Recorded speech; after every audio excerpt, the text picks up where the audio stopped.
हाय, मैं अलीशा हूँ और आज मैं आपको मेरे होम टाउन की एक स्टोरी बताने जा रही हूँ।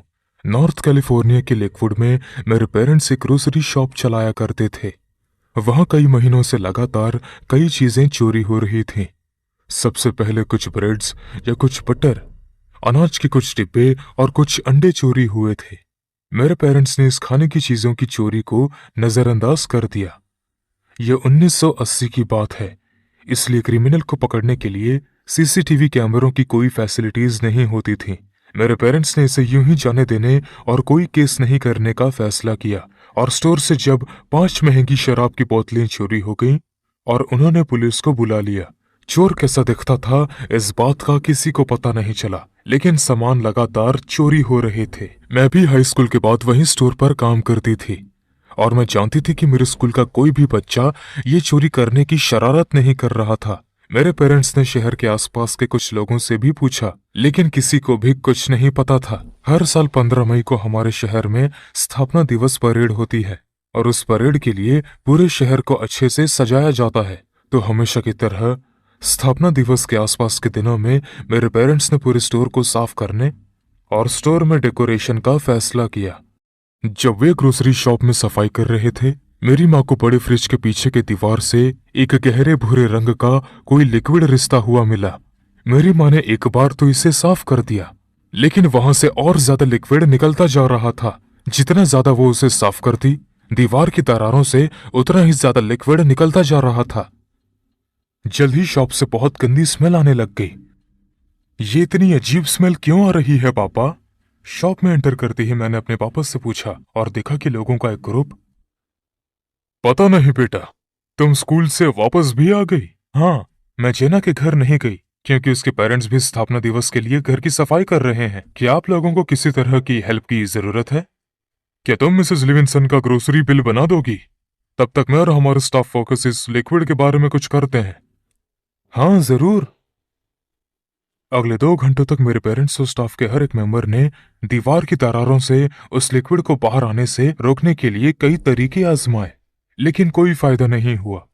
एक टाइम के बाद वो स्मेल इतनी ज्यादा गंदी हो गई कि सहन नहीं हो रही थी और संस्थापक दिवस नजदीक होने के बावजूद हमें ग्रोसरी स्टोर जल्द ही बंद करना पड़ा। मेरे पापा ने दीवार की दूसरी तरफ भी चेक किया और उसके ठीक सामने एक बड़ा खंभा था, लेकिन पानी निकलने का कोई रास्ता नहीं था। अगले दिन पापा ने प्लम्बर को बुलाकर इसे ठीक कराने का सोचा। वो प्लम्बर अंदर आया और किसी तरीके से उस गंदे बदबूदार लिक्विड को दीवार से बाहर निकलने से रोक दिया, लेकिन उन्हें इसका कारण नहीं पता चल सका कि ये बदबूदार लिक्विड दीवार से बाहर क्यों आ रहा था। इस बीच हमारी ग्रोसरी शॉप से कुछ भी चोरी हुए 6 दिन हो गए थे।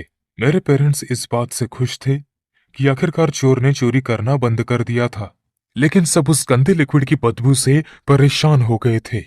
संस्थापक दिवस वैसे ही काफी आसानी से बीत गया था।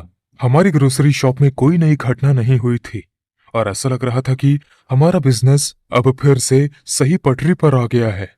तभी हमारे शहर के शेरिफ ने हमारे स्टोर का दौरा करने का फैसला किया। इसलिए जब उसने स्टोर में एंटर किया और कहा कि वो चोर को पहचानता है, तो आप इमेजिन कर सकते हैं कि मेरे पेरेंट्स को ये जानकर कैसा महसूस हुआ होगा।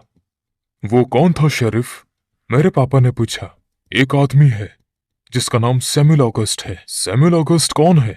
क्या ये नाम हमने पहले भी सुना है? वो लगभग 20 साल पहले इस शहर में रहता था, लेकिन उसे हत्या के आरोप में जेल में डाल दिया गया था। तब पता चला कि वो शहर में वापस आ गया है। वो बेरोजगार है और मुझे पूरा यकीन है कि उसी ने आपकी शॉप से खाना चुराया होगा। ओह, ये तो बहुत बुरी बात है, लेकिन क्या आपने उसे पकड़ लिया?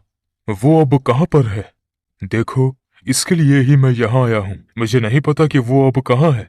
शहर में उसका कोई परिवार भी नहीं रहता है। उसके जेल जाने के तुरंत बाद सभी चले गए, इसलिए मुझे नहीं पता कि वो अब कहाँ छिपा हुआ है। उन्होंने मेरे पेरेंट्स को एक पिक्चर दिखाई और उनसे पूछा कि क्या उन्होंने ऐसा दिखने वाला कोई आदमी पहले कभी देखा है। नहीं, मुझे नहीं लगता कि हमने अपने स्टोर में किसी ऐसे आदमी को देखा है। क्या तुमने इस आदमी को देखा है बेटा? शरीफ ने मेरी तरफ देखा और मुझे फोटो दिखाई और मैं वहीं हैरान होकर खड़ी रही क्योंकि मैंने उस आदमी को हमारे स्टोर में देखा था। मेरे चेहरे के एक्सप्रेशन ने ये सब जाहिर कर दिया होगा। क्या तुम हमें कुछ बताना चाहती हो बेटा? मैंने बस सिर हिलाया और पिछले हफ्ते जो कुछ हुआ था वो सब उगल दिया। जब मेरे पेरेंट्स काम कर रहे थे तो उन्होंने मुझे बिल्डिंग काउंटर की देखभाल करने के लिए कहा। बाकी वर्कर्स शायद पीछे के कमरे में काम कर रहे थे। तभी एक आदमी अंदर आया।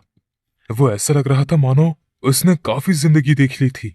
उसके कपड़े काफी गंदे थे और वो अस्त व्यस्त बिखरा हुआ लग रहा था। मैंने उससे पूछा कि क्या उसे किसी तरह की मदद की जरूरत है, और उसने मुझे वॉशरूम की तरफ इशारा करने के लिए कहा और उसे इसका यूज करने के लिए पहले यहाँ से कुछ खरीदना होगा। उसने मुझसे कहा कि वो बाहर जाते वक्त यहाँ से कुछ ले लेगा, लेकिन अब जब मैं उसके बारे में सोचती हूँ तो वो कभी टॉयलेट से बाहर निकला ही नहीं था। मेरे पेरेंट्स और शेरिफ बाथरूम की तरफ तेजी से बढ़े। इसके बहुत कम चांसेस थे कि वे इतने दिनों बाद उस आदमी को बाथरूम में देख सकते हैं। मेरे पेरेंट्स ने शेरिफ को बताया कि शॉप के ऊपर एक छत थी जो खाली थी और छत तक जाने का रास्ता बाथरूम की छत से होकर ही जाता था। जैसे ही मेरे पापा और शेरिफ ने छत खोली, शॉप में बहुत गंदी स्मेल फैल गई। इस बार यह पहले से भी ज्यादा भयानक और स्ट्रांग थी। तुरंत शेरिफ ने बैकअप को बुलाया और हमारी पूरी ग्रोसरी शॉप पुलिस और इमरजेंसी में केयर करने वाले लोगों से भर गई। मैं कैश काउंटर के पीछे बैठकर अपने सामने हो रहे भयानक सीन को देख रही थी। आपको यकीन नहीं होगा कि वहां क्या हुआ होगा। तो हुआ यह था कि जैसे ही सैम्यूल वॉशरूम के अंदर गया, उसने छत का रास्ता देख लिया था। वो रेंगते हुए वहां पहुंच गया और कुछ टाइम तक वहीं रुका रहा। हमारी शॉप से खाना और शराब चुराना भी उसी का काम था। लेकिन जब ये खबर फैली कि मेरे पापा ने पुलिस को चोरी के बारे में इन्फॉर्म कर दिया है, तो वो डर गया था। उसने उस लॉफ्ट वाली जगह को और भी ज्यादा तलाशने का फैसला किया। लॉफ्ट धीरे धीरे टाइट होता चला गया और बाहर बीम तक पहुंच गया। पता चला कि बीम अंदर से खोखली थी और उसमें सैमुअल जैसे दुबले पतले आदमी के छिपने के लिए काफी जगह थी। पुलिस से बचने के लिए सैमुअल बीम में छिपा था। वो ठीक ठाक अंदर तो जा सका, लेकिन बाहर नहीं निकल सका और वो बीम के अंदर ही फंसकर मर गया था। उसके सड़ हो रहे शरीर से गंदा बुरा लिक्विड निकल रहा था और फिर सड़ा हुआ और छत विछत मरा हुआ शरीर छत से बरामद किया गया था। और उसे देखकर और उसकी स्मेल से मैंने अपने बगल में रखे डस्टबिन में उल्टी कर दी थी। वो मेरी ग्रोसरी शॉप की भयानक स्टोरी थी। आप सबकी क्या स्टोरी है?